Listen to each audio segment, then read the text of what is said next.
दोस्तों, ज़िंदगी में आप अगर वक्त के साथ साथ खुद को नहीं बदलेंगे तो आप यकीनी तौर पर बहुत पीछे रह जाएंगे, बल्कि आपका नामो निशान ख़त्म हो जाएगा। मैं बात बताता हूँ आपको नोकिया की। नोकिया मोबाइल आपने देखा, नोकिया सेलफोन आप यकीनन आपने यूज़ किया होगा। अगर आपकी उम्र जो है वो 30-35 साल के करीब है तो नोकिया आपने ज़रूर देखा होगा। नोकिया जो बटन्स वाला से अभी मार्केट में मौजूद है, लेकिन वो ना होने के बराबर है। नोकिया मशहूर था, हर तरफ उसका चर्चा था, मगर जैसे एंड्रॉयड सेलफोन आए, आईफोन, एप्पल एंड्रॉयड सेलफोन आए, तो नोकिया ने वक्त के साथ खुद को नहीं बदला तो तबाह होता चला गया, उसका नामो निशान ख़त्म हो गया।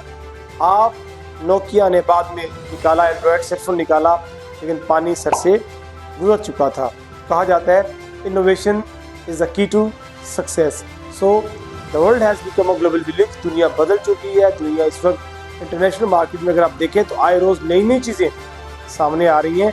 नोकिया को भी चाहिए था कि अपने सेलफोन उस वक्त निकालता जब निकालने चाहिए थे एंड्रॉयड। इसी तरह आप अगर अपने आप को अभी नहीं बदल पा रहे, आप उसी माजी में जीने की कोशिश कर रहे हैं, वही आप कह लें कि रस्म व रिवाज अपना रहे हैं, तो नया दौर है, साज बदले गए। जवानों को पीरों का उस्ताद कर ज़माने के अंदाज बदले गए। गुज़रते वक्त के साथ खुद को बदलिए, वरना पीछे रहना यकीन नहीं।